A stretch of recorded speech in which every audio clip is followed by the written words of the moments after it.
یہ قرآن ہے۔ حضور نے فرمایا یہ میری بات ہے تو صحابہ نے نوٹ کر لیا کہ یہ حضور کی بات ہے، مگر زبان ایک ہے۔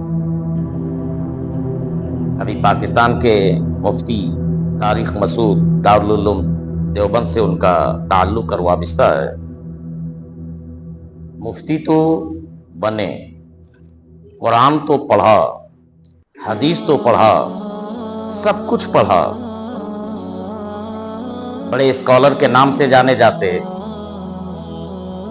مگر جہاں اللہ اور اس کے رسول کی بے ادبی ہو گئی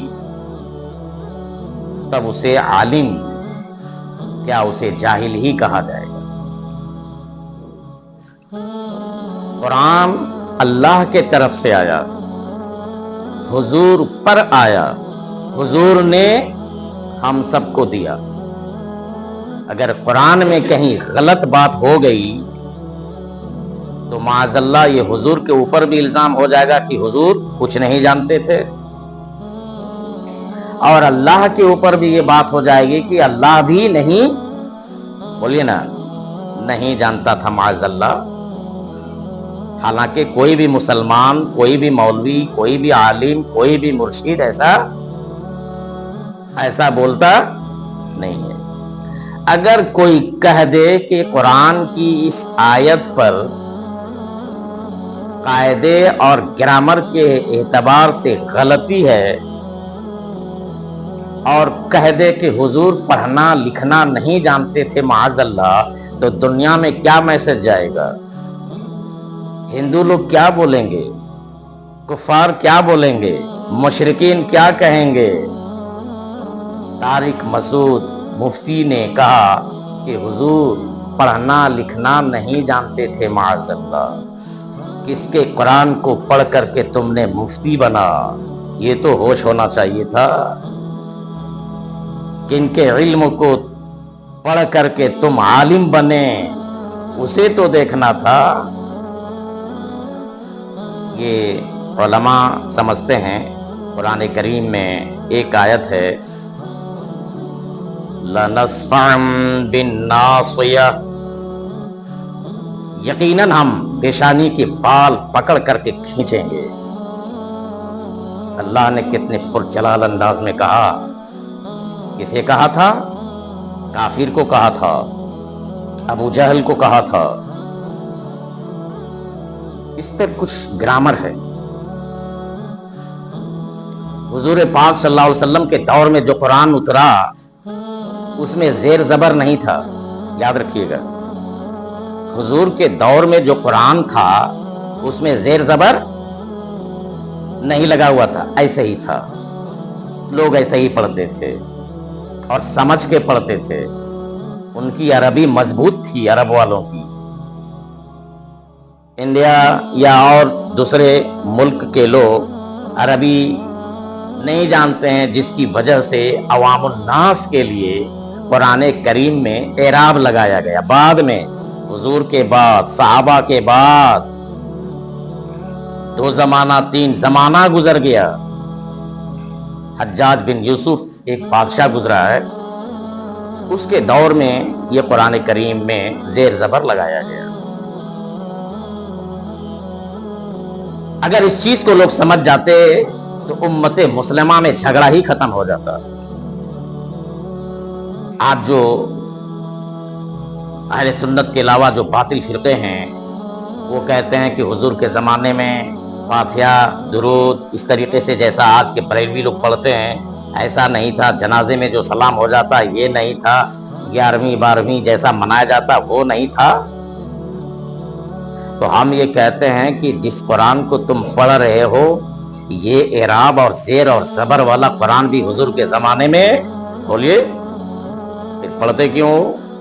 لاؤ وہی قرآن جو مدینے میں پہلے تھا، بغیر زیر اور زبر والا،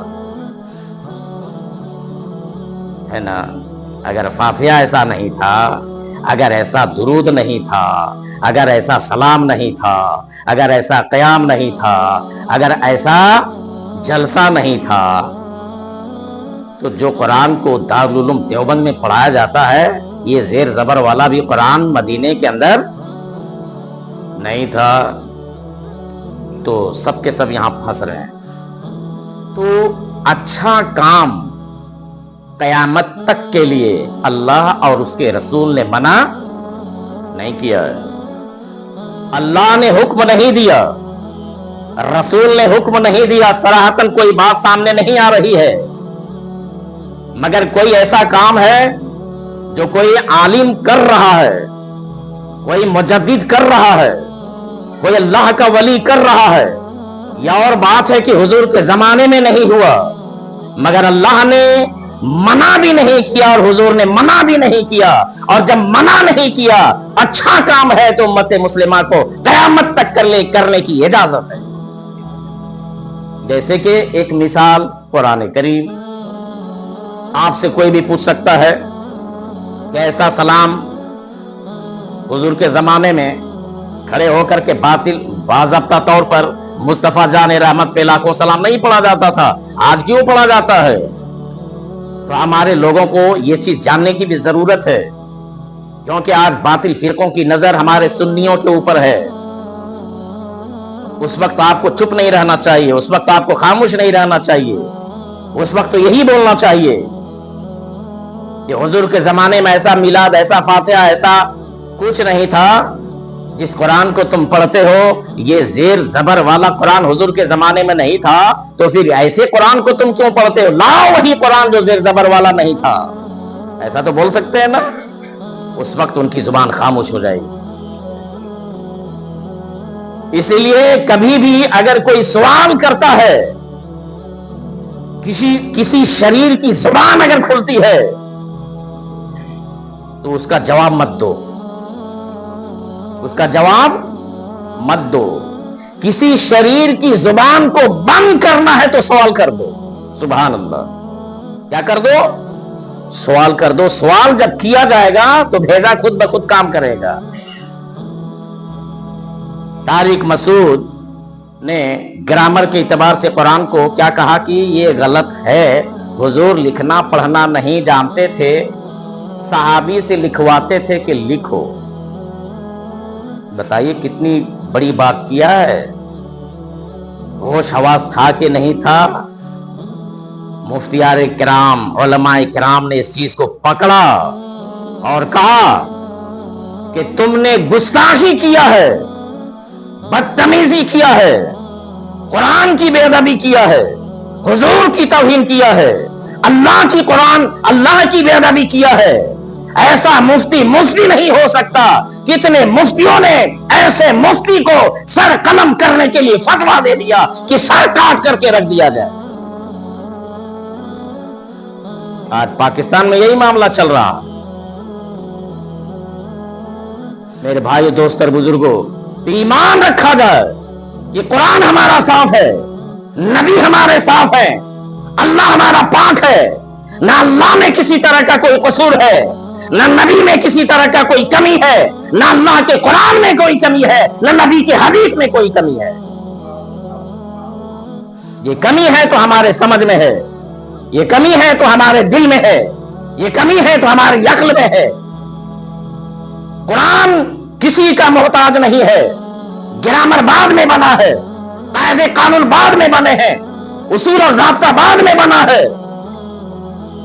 مگر پڑھ کر کے کہنا کہ یہ حضور نہیں جانتے تھے, تو بتاؤ اس طریقے سے اگر ہماری جماعت کا کوئی مفتی اس طریقے سے بات کرے گا تو کیا نرسنہانند پیدا نہیں ہوگا؟ مہاراج گیری پیدا نہیں ہوگا؟ کیا کہا جائے گا؟ اسی لیے مسلمانوں کو چاہیے کہ اپنا دل دماغ صاف رکھے اور فخر سے کہہ دے کہ میرے دین میں کوئی کمی نہیں ہے, میرے ایمان میں کوئی کمی نہیں ہے, میرے قرآن میں کوئی کمی نہیں ہے, اللہ کے یہاں کوئی کمی نہیں ہے. میرے بھائیو دوست اور بزرگوں, تو قرآن کریم اس وقت اترا مکے میں اور مدینے میں اس وقت نزول ہو رہا تھا جب چاروں طرف مسلمانوں کے دشمن تھے. ایسے وقت میں قرآن اتر رہا تھا. ہم نے جو آیت کریمہ پڑھا